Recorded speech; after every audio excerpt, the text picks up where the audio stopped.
Iglesia Ebenecer, Comunidad de Sana Doctrina, en Torreón, Coahuila, México, edificados sobre el fundamento de los apóstoles y profetas, siendo la principal piedra del ángulo Jesucristo mismo. Efesios 2:20. Por esa razón proclamamos la sana doctrina apostólica, profética y cristológica. En la voz del ministro Juan Navarro.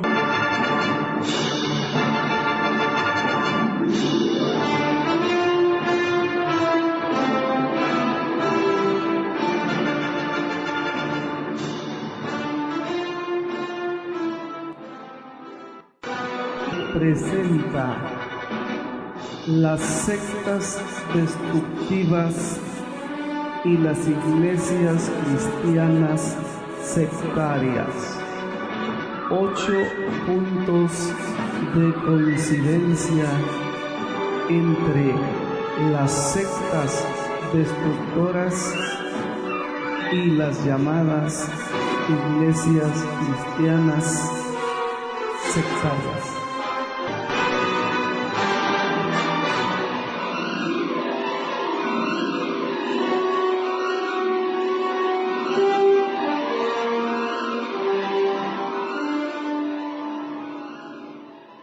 Libro de el profeta Jeremías. Capítulo 23. Ay de los pastores que destruyen y dispersan las ovejas de mi rebaño, dice Jehová. Por tanto, así ha dicho Jehová, Dios de Israel, a los pastores que apacientan mi pueblo. Vosotros dispersasteis mis ovejas y las espantasteis y no las habéis cuidado. He aquí que yo castigo la maldad de vuestras obras, dice Jehová. ¿Cómo diferenciar una iglesia cristiana de una iglesia sectaria?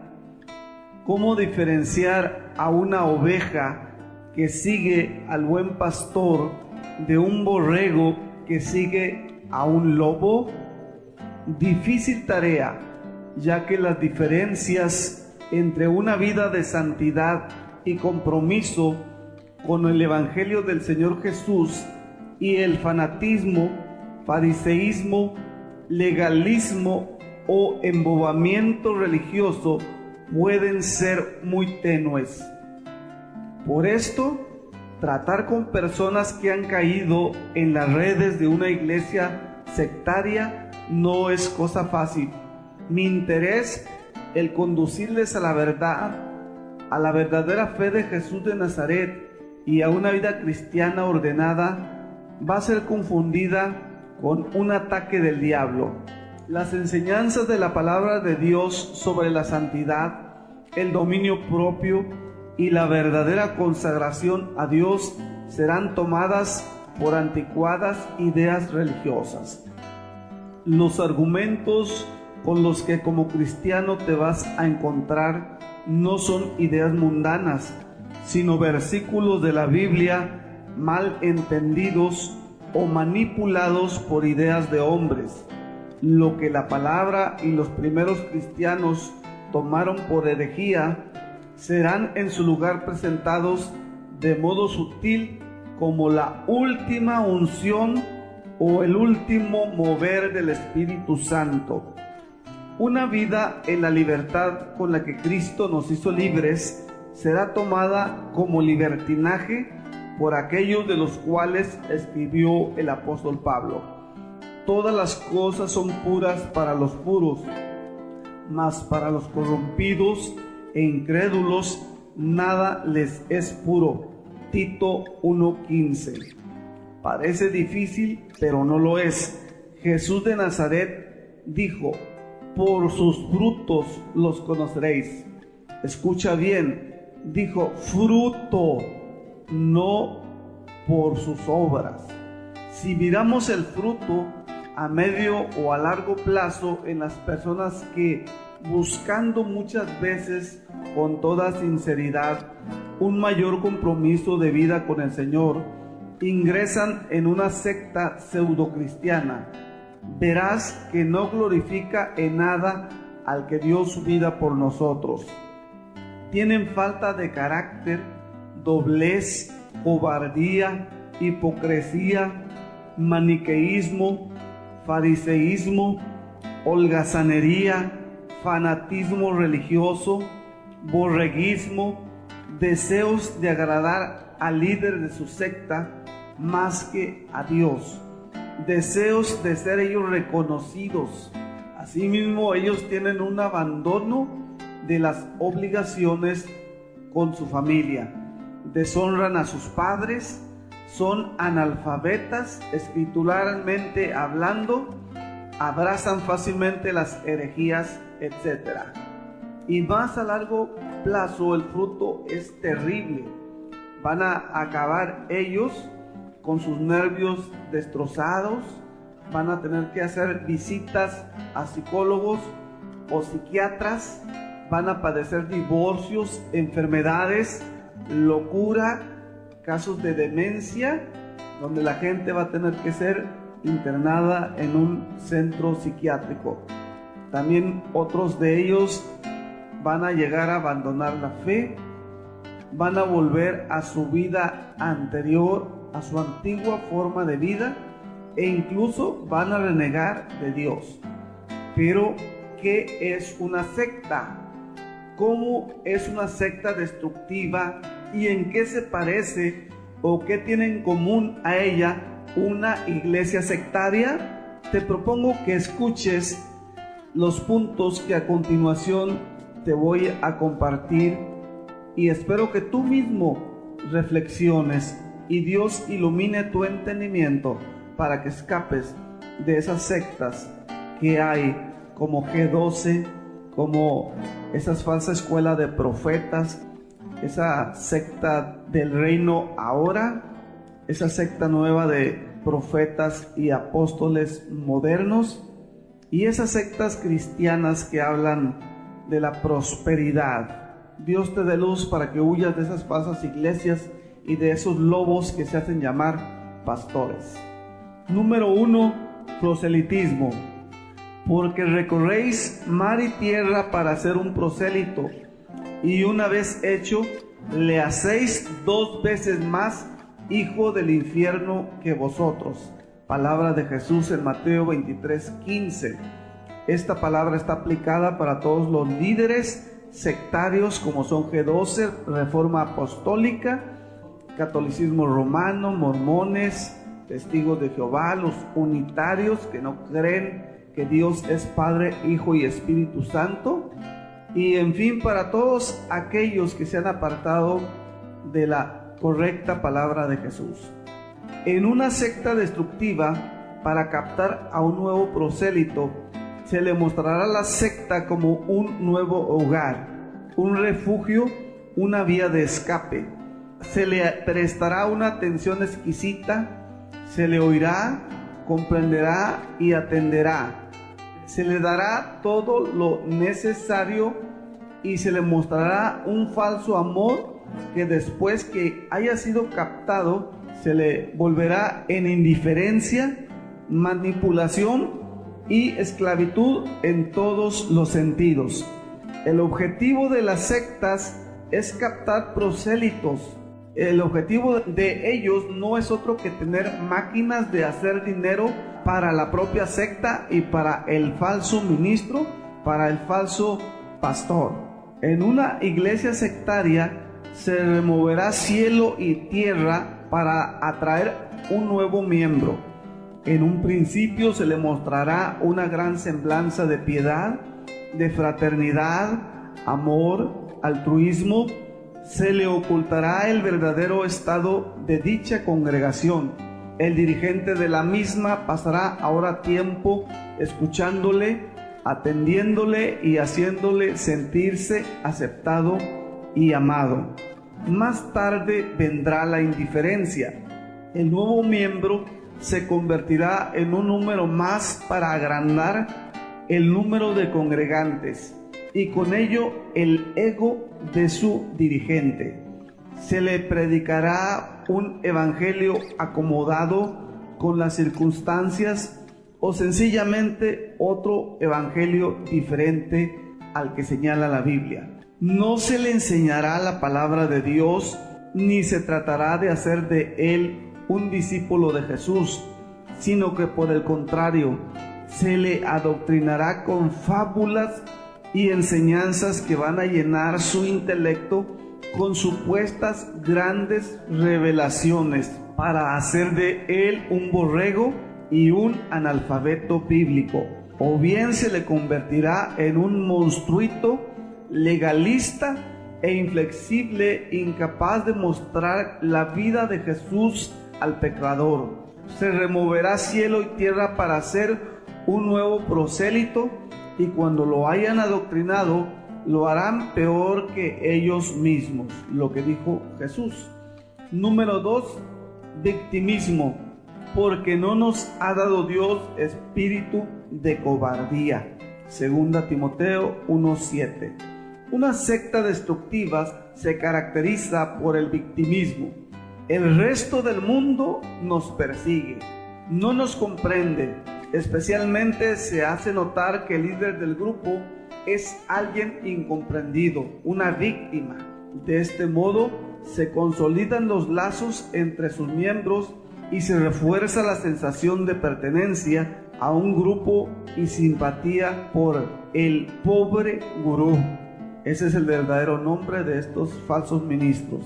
Es dentro de la secta que se está protegiendo del mal que reina en el mundo. Salir de la secta es entregarse a ese mal, y es lo mismo que un suicidio. Es lo que enseñan estos falsos que se hacen llamar ministros y que no se detienen, sino que aún maldicen a aquellos que abandonan sus mentiras y sus congregaciones.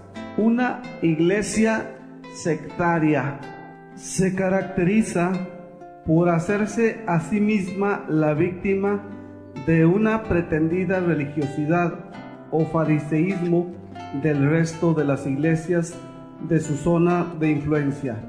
El dirigente de esta iglesia se cree o se siente una víctima de la incomprensión de los demás pastores e iglesias y siente que es blanco de sus críticas.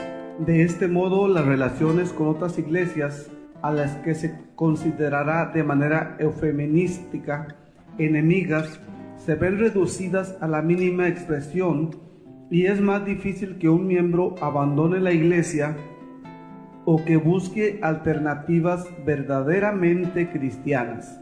Los líderes de este tipo de iglesias siempre usan la manipulación emocional de la pena o la lástima, haciéndose a sí mismos víctimas ante sus congregantes, para esconder su propia cobardía a la hora de enfrentarse como verdaderos hombres a sus responsabilidades. No te equivoques, ellos no son las víctimas, ellos son los verdugos. Número 3, maniqueísmo. A unos que confiaban en sí mismos como justos y menospreciaban a los otros, dijo también esta parábola. Lucas 18:9. Una secta destructiva es maniquea por naturaleza, esto es, ellos son los buenos absolutos y los únicos poseedores de la verdad, mientras que el resto del mundo es malo y está engañado y en el error. Salir de la secta se supone en este sentido la negación de la verdad y el bien. No hay matices, se conducen por categóricas afirmaciones absolutas. Aquí dentro está el bien, tenemos la verdad, lo que la profeta diga, la última revelación del G12 es la verdad. Afuera está el mal, no hay salvación afuera de esta iglesia, o esta es la verdadera iglesia del Señor. Para ellos solo se puede ser salvo perteneciendo a esa secta o a ese grupo, entre comillas, cristiano. En una secta destructiva, otro de los elementos claves, aunque parezca contradictorio con el hecho de que se está destruyendo la personalidad de los miembros, de las personas que pertenecen a esa congregación, es que se potencia el ego de sus miembros, haciéndoles parte de una élite de iniciados a la que ellos creen firmemente pertenecer. somos un real sacerdocio, dicen los jerosidas. Otros dicen, somos la iglesia de Cristo, porque así dice la Biblia. Una iglesia sectaria se caracteriza por creerse la más avivada espiritualmente hablando, la más libre, la mejor, por alardear de tener la última revelación del Espíritu Santo o la unción fresca del Espíritu, lo más novedoso, por estar siempre a la última en cuanto a nuevos movimientos espirituales y cosas semejantes. Otro recurso en el caso de ciertos grupos más rigurosos es tachar a las demás iglesias de frías o apóstatas, de demasiado liberales. Solo ellos son los puros, y respecto a la sana doctrina, son las demás iglesias, especialmente las más cercanas a su entorno de influencia, las que están muertas espiritualmente, las religiosas, las farisaicas, etc. Es por ello que difícilmente un miembro que quiera salir de la misma se atreverá a buscar consejo en otra iglesia, incluso aunque ésta sea verdaderamente cristiana. En el fondo se hace lo mismo que en la secta destructiva, pero de manera velada. Se termina por hacer creer al miembro de este tipo de congregaciones que fuera de las mismas no se puede ser salvo o vivir en la plenitud de la fe cristiana, aunque muchas veces esto no se dice abiertamente. De este modo, los responsables de esas congregaciones, ellos mismos crean su pequeña burbujita de cristal, donde vivir a lo grande sin que nadie les moleste o les confronte, mientras que ellos normalmente no pegan palo al agua y no salen de su mundo eclesiástico. Los fieles son los que trabajan, sufren y padecen, y ellos son los zánganos que están adentro del panal. Número 4. Liderazgo indiscutido. Guardaos de los falsos profetas que vienen a vosotros con vestidos de ovejas, pero por dentro son lobos rapaces. Por sus frutos los conoceréis. Mateo 7, versículos 15 y 16.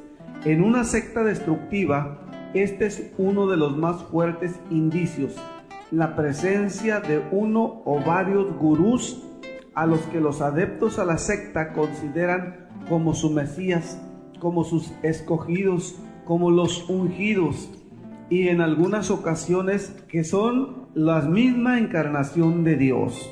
Personas con un carisma especial y gran capacidad de persuasión y manipulación.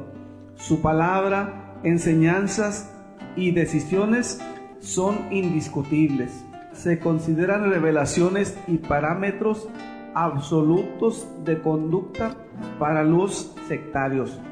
El gurú además posee algún tipo de don, como la capacidad de sanar, leer el pensamiento, comunicarse con los espíritus o los extraterrestres. Aquí está un retrato hablado de algunos tipejos y falsas profetas aquí en la comarca lagunera que están guiando a la gente a la destrucción. Estos falsos gurús, ellos mismos se convierten en un sustituto de los padres, amigos, marido o mujer de sus seguidores, y aún muchos de ellos están provocando la desintegración familiar al pedirle a ciertas personas que dejen su matrimonio. En los peores casos también se producen abusos físicos, psíquicos o sexuales por parte de estos líderes hacia miembros de la secta. Además, el componente económico repercute en beneficio del gurú, o sea, todo para el supuesto pastor o el supuesto evangelista o la supuesta señora que tiene el don de liberación, y no para el bienestar de los miembros del grupo o la iglesia. Enfrentarse al gurú puede significar la expulsión de la secta, cuando no las amenazas, violencia psíquica o física o la misma muerte, porque estos señores están amasando fortunas millonarias y están dispuestos a llegar al asesinato en contra de aquellos que los denuncian como unos vividores. En una iglesia sectaria, el no toquéis a mis ungidos se usará por el líder de la misma como patente de corso, que le confiere el don de la infalibilidad. Él es un pequeño papa. Nadie tiene por qué discutirle nada. Cristo se le revela de manera personal y excepcional. Incluso a veces en ciertos grupos afirmará que Dios le habló, que el Espíritu Santo está con él o que Jesús se le apareció. Él se va a investir alegremente de títulos como profeta, apóstol o cosas similares. Sus decisiones, enseñanzas y puntos de vista se ponen veladamente al mismo nivel de la palabra de Dios, mientras que Él es inflexible con quienes cometen errores. A Él se le debe excusar todo. A fin de cuentas le dirán, es humano. Se le considera dotado de una unción y don especial por encima del resto de los fieles. Se le admira sobremanera y se le toma como punto de referencia. En el caso de grupos más ortodoxos o legalistas, se excusará la unión con otras iglesias de su misma denominación, alegando que el ecumenismo no puede traer nada bueno, cuando las uniones de iglesias sirven o deberían servir para ayudarse unos a otros y no para controlar. De este modo, el líder del grupo, ante sus arbitrariedades e irresponsabilidades, no tendrá que dar cuenta a nadie de las mismas. Si quieres un consejo, querido oyente, huye como de la lepra de las iglesias donde no haya nadie a quien el pastor o líder religioso tenga que dar cuenta. Estos líderes despóticos y farsantes se convierten en un sustituto de los padres, amigos, maridos o mujer. La manipulación es semejante a la de una secta destructiva, económica, emocional, doctrinal. Se inmiscuye en las relaciones matrimoniales, fraternales de los miembros para su propio provecho y para controlarlos. ¿Se podrá predicar algo parecido a la sana doctrina?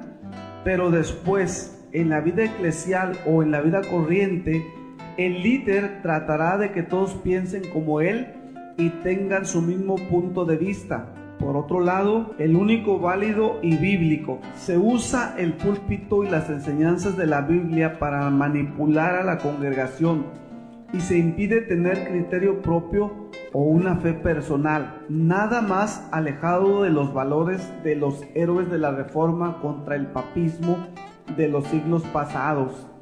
Es normal entre los pastores, líderes o sacerdotes farsantes y manipuladores hacer esto, porque en realidad su cobardía hace que no se atrevan a confrontar a las personas cara a cara.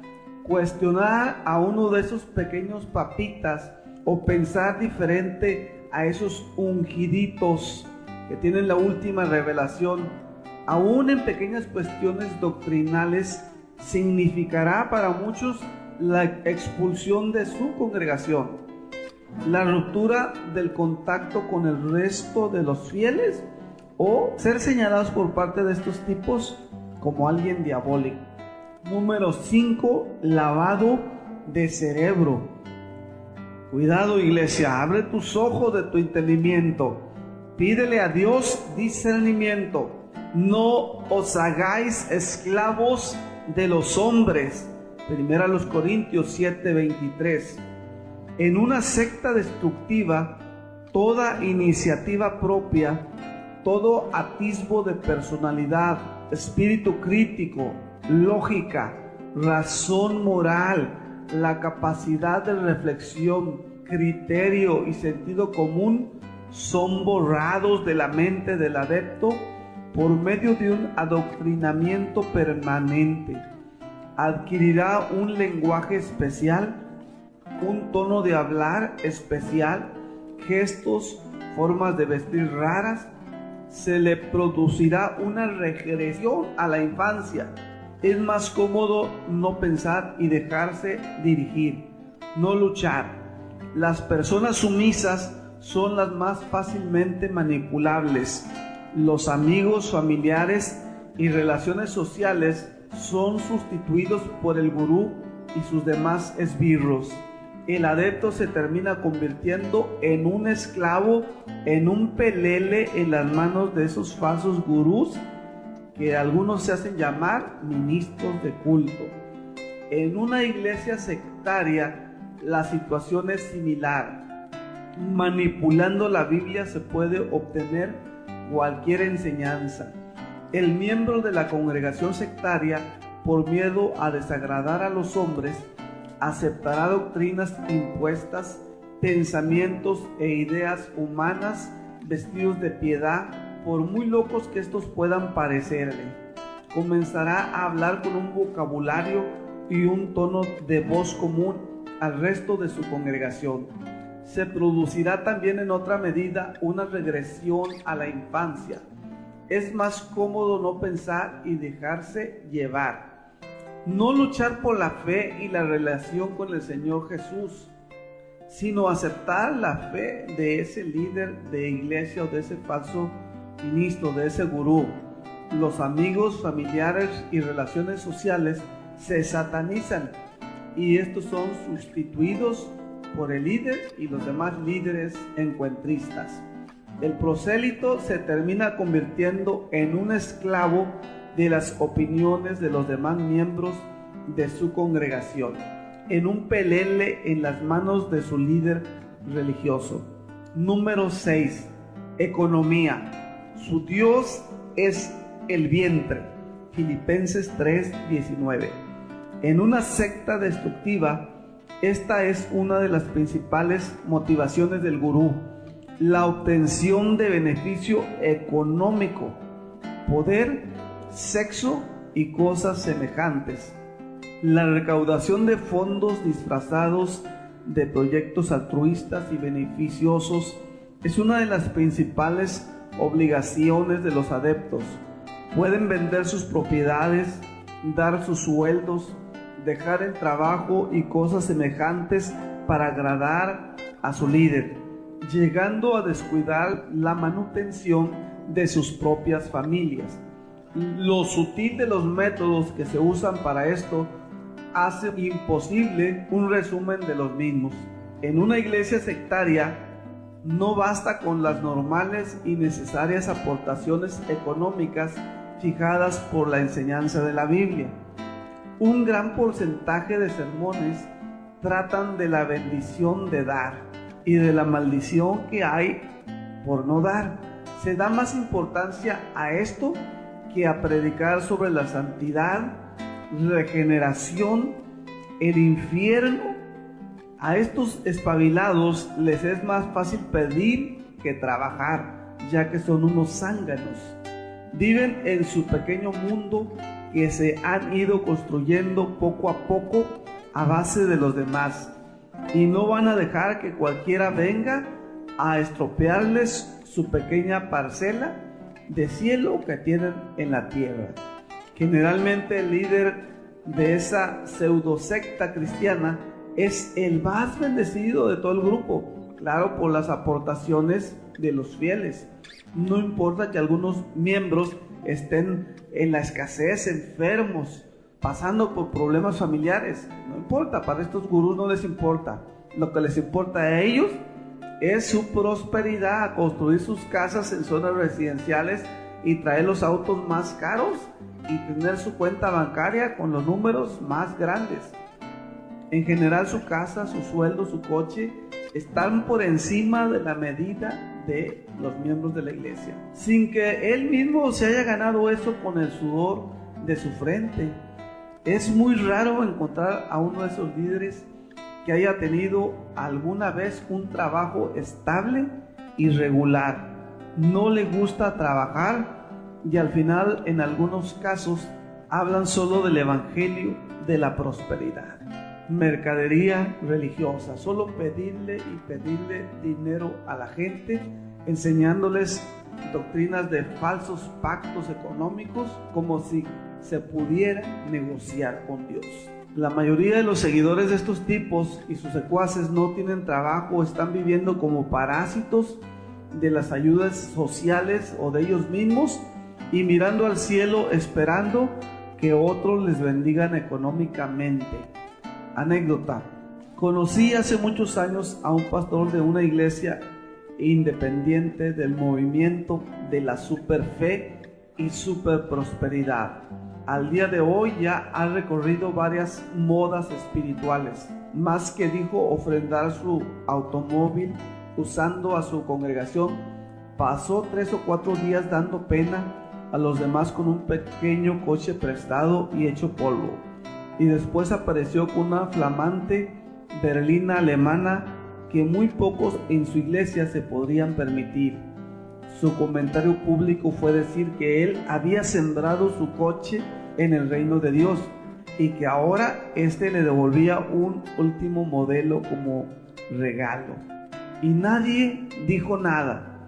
Por supuesto, no hay peor ciego que los que no quieren ver cómo esos pastores están comprando sus carros de lujo a costillas de la mercadería que hacen de las ovejas, de trasquilar las ovejas. Yo no estoy en contra de un pastor que tiene un buen coche, pero sí estoy en contra de aquel que hace pactos económicos y le quita el dinero a la gente diciendo que Dios le va a dar más, que siembren en sus ministerios, que pacten con Dios. Esa es una abominación. Nadie puede negociar con Dios, porque Dios es el Todopoderoso y tú y yo somos como gusanos ante su presencia. Pero hay mucha gente tan tonta que sí está dispuesta a darles a estos vividores no solamente un coche, sino sus propiedades y sus bienes. Número 7, salud.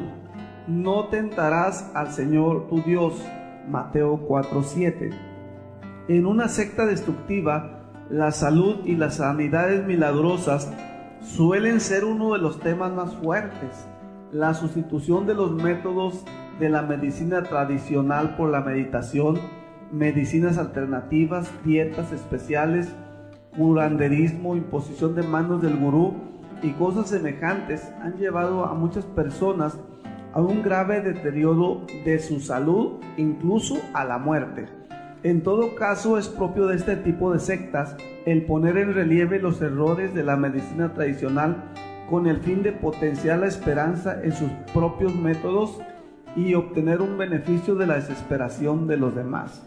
Igual que lo hace la falsa secta de Pare de Sufrir con sus gurús que no son más que brujos y charlatanes vividores. En una iglesia sectaria se sustituyen los genuinos milagros, que el milagro se lleva a abandonar en nombre de una malentendida fe. La medicina puesta por los profesionales de la salud no vale para ellos. Se fomentan los testimonios entusiastas que nunca desgraciadamente han sido documentados, de aparentes y curiosas sanidades, de dolor de cabeza, de muelas, estiramiento de una pierna y cosas semejantes que lleven a las personas con enfermedades graves como cáncer, sida, a caer en el error de dejar de tomar sus medicamentos. Personalmente he conocido personas que han puesto seriamente en peligro su salud en nombre de una fe que no proviene de Dios, al creerle a estos charlatanes milagreros por sus falsas promesas de sanidad, cuando en realidad lo único que quieren es quitarle el dinero a la gente. Alguien dijo que en el infierno debería haber un sitio especial para los que trafican con las desgracias y la desesperación de la gente, para todos estos vividores. Número 8, abandono del grupo. Puesto los ojos en Jesús, Hebreos 12:2. En el caso de las sectas destructivas, el tratar de abandonar el grupo puede estar castigado con la muerte. Generalmente el que trata de dejar el grupo es sometido a una fuertísima presión. Salidos del grupo se prohíbe al resto de los adeptos que no debe tener ningún contacto con alguien descarriado. que se habla de esa persona que salió de ese grupo como un traidor, como un endemoniado, como un elemento peligroso y dañino. A todo ese se le suma que no tiene más amigos o referencias que los que tuvo en la secta de la que ha salido, en la que ha servido por años y ha sido explotado, por lo que le puede causar sentimientos de culpabilidad, temor, vacío y graves trastornos mentales y de personalidad. En una iglesia sectaria se tachará de apóstata, oveja negra, elemento dañino y cosas semejantes a quien la abandonen. Sutilmente o no, se procurará que el resto de los fieles no estén en contacto con esa persona. Se darán casos en los que incluso miembros de una misma familia, profesando la misma fe, rompen su relación unos con otros. Quien abandonó ese grupo sectario, aunque sea para integrarse a una verdadera iglesia cristiana, se pierde, se ha vuelto un religioso, nunca verdaderamente fue de los nuestros. Se le asesinará 2 veces, se le maldecirá y se le expulsará. Y por otro lado, con las crueles y despiadadas palabras que le siguen detrás, sin que se le dé derecho a defenderse. La condenación y temor que se impone sobre quien trata de dejar la pseudosecta puede causarle graves trastornos emocionales. Conclusión: Dios quiere que con estas palabras que se han dicho puedas ser tú ayudado y no caigas en las garras de un grupo sectario o en una falsa iglesia, y que si estás ya en alguna de ellos, que Dios te ilumine para que tú ya no seas una víctima, sino que salgas de esa falsa iglesia y no tengas excusa de decirle a Dios un día que estés en su presencia que nadie te advirtió, que no sabías. Quiero darte una cita más. Debes de tener mayor cuidado y precaución frente a los necios que frente a los malvados. Esta es una frase del pastor protestante D. Bonhoeffer. Él fue asesinado por los nazis por ser uno de los pocos que alzaron su voz para denunciar el antisemitismo y el holocausto. Quiero terminar diciéndote que si tú estás en una congregación falsa, sectaria, donde solamente se te está llevando al error, donde se está hablando solamente de dinero, de prosperidad, donde nunca se habla de santidad, de regeneración, de santificación, de justificación, de que Jesucristo viene, de que nunca se habla en contra del pecado, no se te enseña que el enemigo no es solamente el diablo, sino el mundo es tu enemigo. Tu vieja naturaleza caída es tu enemigo y es necesario que tú nazcas de nuevo. Es necesario que tú recibas una regeneración, un milagro divino, pero para eso necesitas saber que tú estás bajo la ira de Dios, porque el pecado te ha separado de Dios y necesitas volverte a Dios arrepentido, volverte a Dios y abandonar todo tu inmundicia, tu pecado, tus mentiras, tus adulterios. Esa es la característica de estos falsos gurús, que son homosexuales, bisexuales, vividores, y no puedo mencionar todos los sinónimos que pudiésemos usar, pero no es nada personal hacia ninguna persona. Es la conciencia que tengo de alertarte en este inicio del tercer milenio que las cosas no van a mejorar, van a empeorar, y necesitas que Jesús